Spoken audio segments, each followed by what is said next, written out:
Salut à vous, auditrices, auditeurs, vous êtes bien sur votre jeu qui s'appelle Tous égaux, tous différents.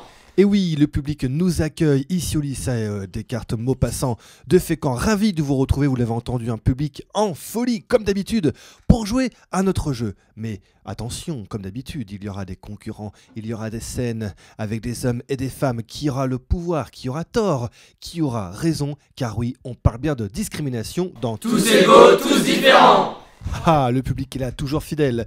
Vous connaissez le jeu. Aujourd'hui, 6 scènes de la vie quotidienne, des hommes et des femmes. Vous allez voir des situations qui vont plonger nos concurrentes et nos concurrents dans des réflexions les plus intenses. Attention, l'homme ou la femme qui a tort, qui a raison, ou peut-être bien les deux. Eh bien, tout de suite, place au jeu.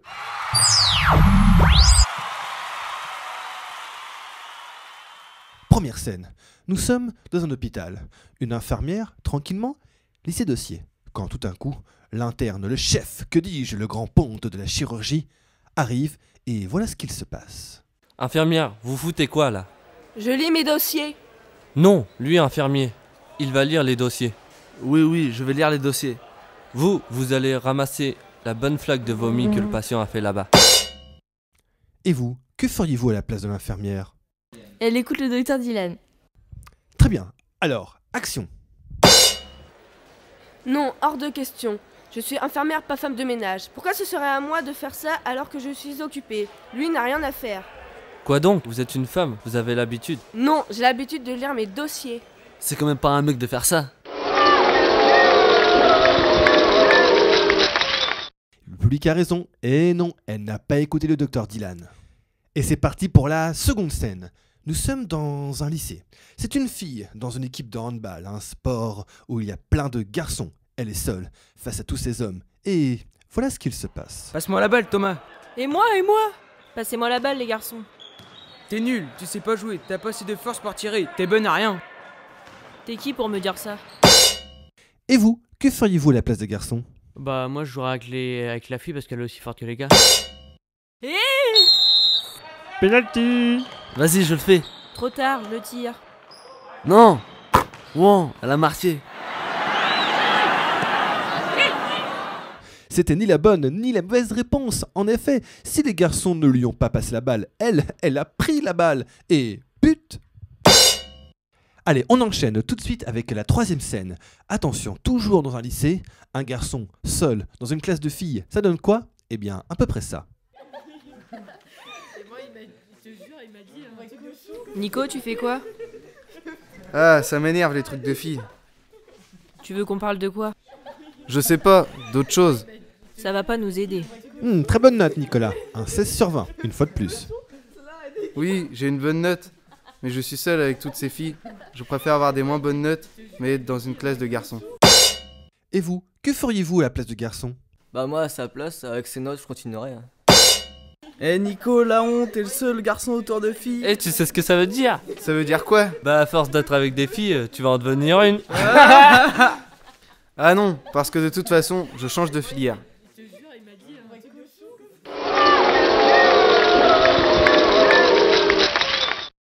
On ne baisse pas le pied, on continue avec une quatrième scène.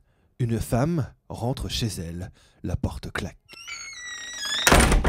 C'est moi, je suis de retour, t'es où? Bah, dans le canapé, je regarde la télé. Ça va? Où sont les enfants? Je sais pas, je regarde la télé depuis des heures. Ok. Tu veux pas m'aider à faire à manger et à s'occuper des enfants? Non, je suis très bien dans le canapé. Apporte-moi une bière plutôt. D'après vous, comment la femme doit réagir? La femme ne lui apporte pas de bière et le laisse dans son coin. Bah écoute, je ne t'apporte rien et je te laisse dans ton coin. Et je me casse. C'était la bonne réponse. L'homme reste seul dans son coin. Et cinquième scène. Nous sommes partis. Une femme rentre tranquillement chez elle, au sud du supermarché, et elle ramène des meubles à monter. Son homme, lui, une fois de plus, est tranquille dans son canapé.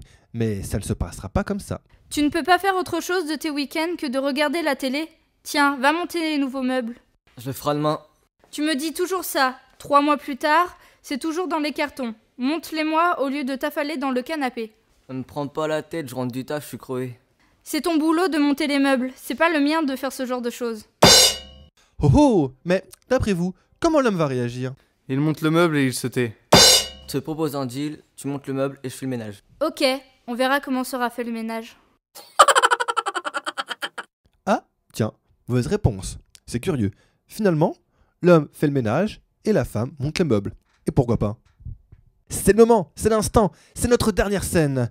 Imaginez-vous, une mère réunit les amis de son fils, Dimitri, et de Camille, ses jumeaux, un garçon et une fille. Ils s'installent dans le salon pour ouvrir les cadeaux des enfants. Bon anniversaire. Happy birthday to you. Allez les enfants, on va offrir les cadeaux. Camille, bonne anniv, tiens. Oh, merci, une Barbie. À toi Dimitri, tiens ton cadeau. Wow, trop bien, une Barbie, merci. D'après vous, comment le père doit-il réagir? Il doit réagir mal. Mais t'es trop d'offrir une poupée à notre fils. En peu de temps, au lieu d'avoir une fille et un garçon, on aura 2 filles. Happy birthday to you. Ah oui, effectivement, bonne réponse. Le père prend la situation très mal. Et vous, chez vous, êtes-vous d'accord avec lui? Chacun a sa réponse. C'était la dernière scène de notre grand jeu, tous égaux, tous différents. Merci à toutes les lycéennes et tous les lycéens du lycée Descartes d'avoir joué avec nous, de nous avoir accueillis pour ce grand jeu sur la discrimination. Vous l'avez dit, des scènes, des hommes, des femmes, qui a tort, qui a raison, ou bien les deux. En tous les cas, vous avez été très brillants. Eh bien, notre grand jeu, on vous l'a dit, il est terminé. Qu'est-ce que j'ai envie de vous dire? Eh bien, tout simplement, merci. Et puis, d'abord, un mot de la fin?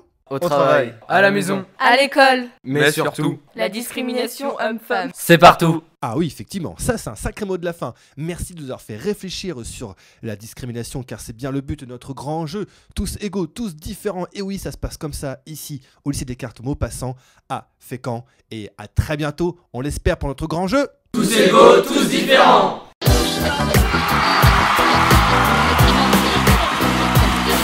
Ah